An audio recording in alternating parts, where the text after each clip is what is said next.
The question I get asked a lot in the clinic lately from people getting back into exercise is, what should I and what shouldn't I do to exercise and not get a headache and migraine afterwards? Hi, I'm Katie and I'm an osteopath here at Melbourne Headache Solutions, and today I'm going to discuss with you exercises that are safe for headache and migraine sufferers and how to decrease the likelihood of you having headaches and migraines following exercise. So when you're doing any upper body exercises, it's important that you set your shoulders back and down. When doing any sort of overhead exercises or push-ups, lots of clients start to feel their necks come into the exercise and tense up around that area. To avoid this, go for a lighter weight first and really focus on the movement pattern and not letting that neck become involved. After you're comfortable with the movement, you can add the weight back in slowly. It can also be really helpful to watch yourself in the mirror to make sure you're performing the movements correctly without any compensation from any other areas. Jumping and jolting can actually also put a lot of stress through your cervical spine or your neck. Our heads weigh about 5 kilos, and when jumping and jolting, it's up to our necks to support this weight. If the neck is already irritated from having headaches and migraines, it's only going to get worse with this condition. Things like jump squats and burpees fit into this category, as well as some plyometric training. A good alternative to this might be weighted squats or step-ups with weights instead, so you're still getting the benefits from the exercise in the legs without that compression through the neck.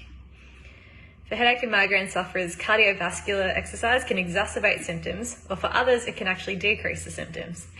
For those that find cardiovascular exercise aggravating, it's a good idea to find a baseline amount of cardiovascular exercise that you can do without increasing any sort of symptom, and then very, very slowly increase this amount in coming weeks. This helps build a tolerance to the exercise, making it less of a trigger in future.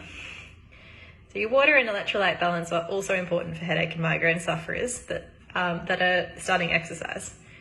When exercising, we sweat water and electrolytes, and in the summer weather, the levels of electrolytes can be depleted quite quickly. If you're low in electrolytes, it doesn't matter how much water you drink, you can still feel thirsty, as these molecules actually help the water hydrate the cells themselves. Drinking hydrolyte, magnesium or sports drinks after particularly strenuous exercise or being out in the heat all day can help with electrolyte balance post-activity quite rapidly. So supervised clinical rehab or clinical Pilates sessions can also be really helpful for those with headache and migraines, particularly those that places that provide individualized programs and can help with neck and shoulder strength and endurance for a more long-term result. We offer clinical exercise sessions at our Thornbury, Brunswick and Fitzroy locations for those of you that are struggling with exercise in particular.